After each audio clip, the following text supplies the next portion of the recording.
morning, or depending on when you're watching this, good afternoon, good evening, or good night. My name's Ross, and as always told, out of Voice of Radio, and today's kind of a sad day, I'm afraid. You see, the news has just come out this afternoon from the Pokemon Company that all sanctioned Pokemon TCG and VGC events through the 14th of May have been cancelled. They're all done. Here's the official statement. After discussions of event organisers and pursuant to guidance set forth by local, regional and national health authorities, as well as the World Health Organization, all Play Pokemon sanctioned events through May the 14th, 2020 in North America, Latin America, South America, Oceania, South Africa and Europe have been cancelled. This includes all Pokemon regional championships, special events, league challenges, league cups, premier challenges, mid-season showdowns, and pre-release tournaments. No championship points will be awarded during this time. While independent of Pokemon, organisers of these events should act in the best interests of their event and community, including always being mindful of the safety of participants. We appreciate their cooperation and partnership during this challenging time. We are continuing to closely monitor health mandates, guidelines and recommendations from appropriate government agencies while evaluating all independent and Pokemon organised events on a case-by-case basis. Now, we'll go through the timeline in a minute. This has been coming for a little while, but the fact of the matter is that all sanctioned Pokemon events, we were talking even pre-releases, are all gone now. Now, some of you might be thinking, well, hang on a second, why through May the 14th? What is the relevance of that? There is actually an excellent reason for that. It means that tournaments will commence again on the 15th of May. Now, that is as it stands at the moment. Anything could happen between now and then. But that is the day that Rebel Clash will be legal for tournament play. Rebel Clash is being released officially on Friday the 1st of May, which means it will be legal for tournament play on Friday the 15th of May. So basically what that means is Pokemon have come out and said, right, let's cancel everything up until Rebel Clash is out, and we'll go from there. Now, of course, for the TCG, that does have some fairly big implications, and this is a largely TCG-focused video, though we will mention VG here and there, because it means that the format we're in is over. The Ultra Prism to Sword and Shield format is done. It's gone away, and it's not coming back. You can hold friendly tournaments, although you probably shouldn't be holding big tournaments at home. You can hold online tournaments and things of that nature. But in terms of competitive tournaments and events and championship points and all of that, the Ultra Prism to Sword and Shield format is done. The next time we play, Rebel Clash will be legal for tournament play, and the landscape might look a little bit different. Although the early signs are that there's nothing... We'll put it this way, Boss's Orders and Tool Scrapper may well be the two biggest impacts. Tool Scrapper means tools are no longer safe, and Boss's Orders is a reprint of Lysander, so guaranteed Gusting is going to be back. Those two things alone, and I'm not in this video trying to get into the whole, what's the next format going to look like? We can do that later if we want to, we probably will, to be fair.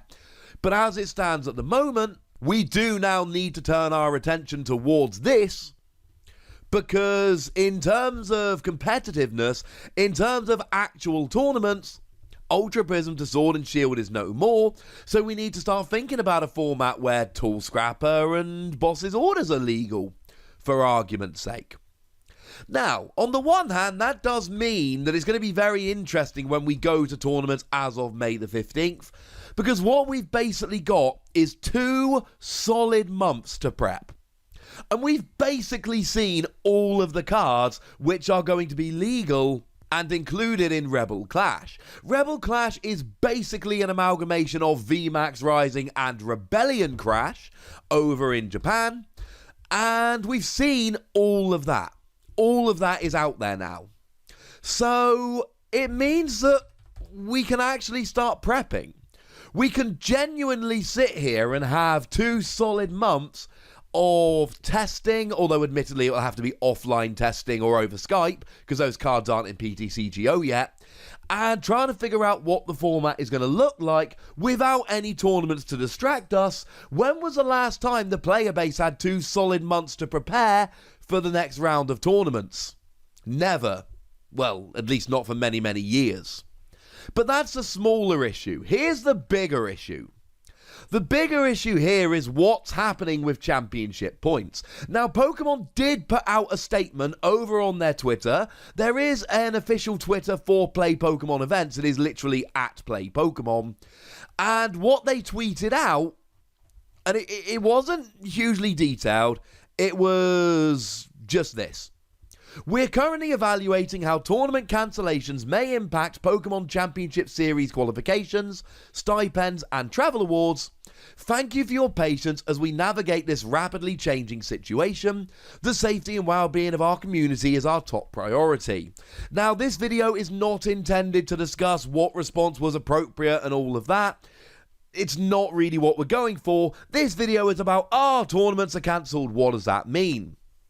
But I'm hoping we can all agree at this stage that the health and well-being and safety of the community, it's not the most important thing, it's the only thing. That's what we care about.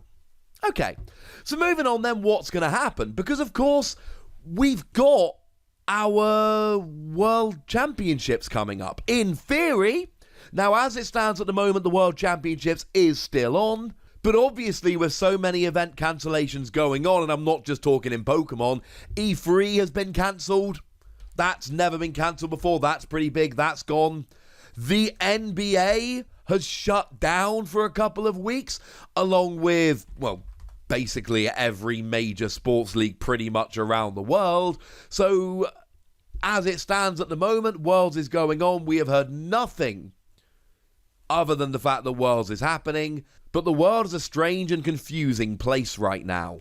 And in theory, Worlds will be happening in August in London, the first London Worlds we will ever have had. In fact, the first Worlds outside of North America. The only Worlds we've had so far outside of the USA was the one in Vancouver, but bearing in mind Vancouver is the closest Worlds has ever been to Pokemon's head office in Seattle, so yeah. I mean, technically international, but come on. And we were supposed to get our first properly international, not in North America Worlds. I sincerely hope it carries on, but again, health and safety, the most important thing, and it's not even close. But we're not talking about that particularly in this video. If the worst does happen and that is cancelled, we'll do a video about that nearer to the time, or when the announcement comes out. But to be 100% clear, as it stands at the moment, Worlds is going ahead and we have heard nothing to the contrary. But what about Worlds qualification? Because you see, we have limits that are set for getting to the World Championships. We've got championship point totals that you need to try and achieve in order to get an invite to the Pokemon World Championships. Now, it varies according to what zone you're in, but in the US and Canada, Masters need 500 points. In Europe, it's 350. In Latin America, Oceania, South America, it's 250.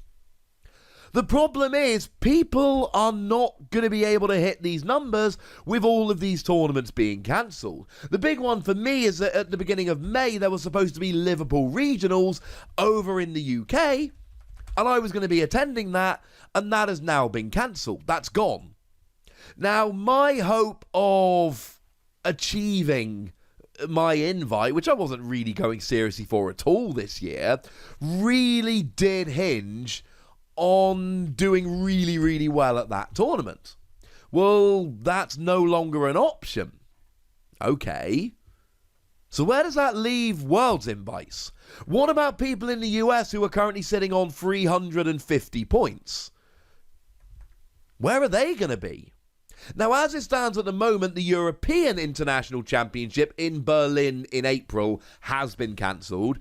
As it stands at the moment, the North American International Championships have not been cancelled. So what happens in terms of qualification?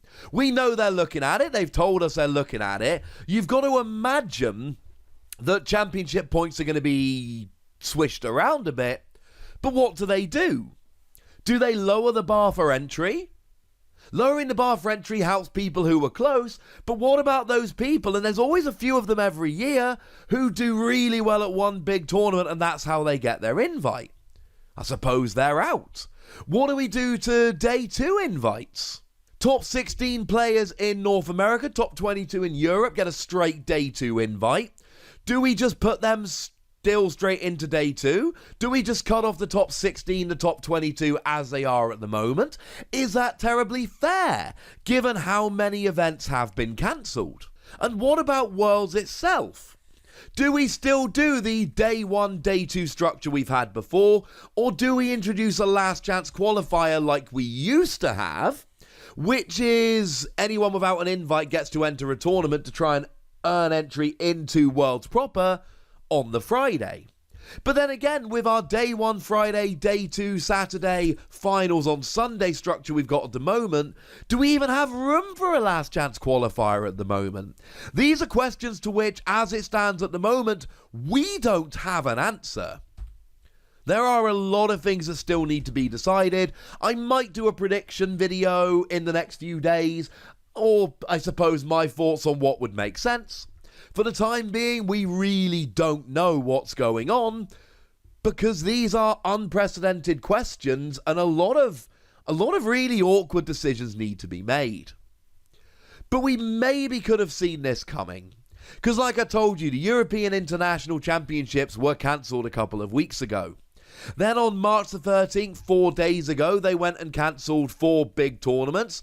The Toronto Regional Championships, the Charlotte Regional Championships, the Joinville Regional Championships, and the Salt Lake City Regional Championships.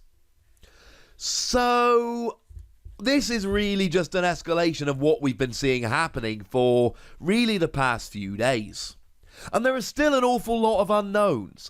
What is going to happen to tournaments after the 15th of May? We don't know. What is going to happen in terms of championship points needed, Worlds qualification, etc.? We don't know. Is the North American International Championships going to go ahead? As it stands at the moment, yes. Is Worlds going to go ahead? As it stands at the moment, yes. There is an awful lot of uncertainty going on. I've given you the answers I could in this video, but the reality is we just don't know, because this is an unprecedented time. We have not dealt with stuff like this before. So I suppose wait and see. Although on a personal level, as we finish this video, a plea from myself: be sensible, stay safe, follow your government's advice, look after yourselves. I know I finish every video by saying look after yourselves until next time, but I think, and I mean that sincerely every time I should add, but I think more than ever in a video like this, please look after yourselves till next time. And the usual comment, like, subscribe, you know all that deal by now. Seriously, look after yourselves, be sensible, follow all the advice, and then hopefully in the not too distant future, we can all get back to Pokemon events. In the meantime, you know I'm going to be here with all sorts of Pokemon TCG videos. Looking forward to when we can all get out to tournaments again. For now, ladies and gentlemen, thank you very much for watching. My name is Ross, and you've been watching PTCG Radio.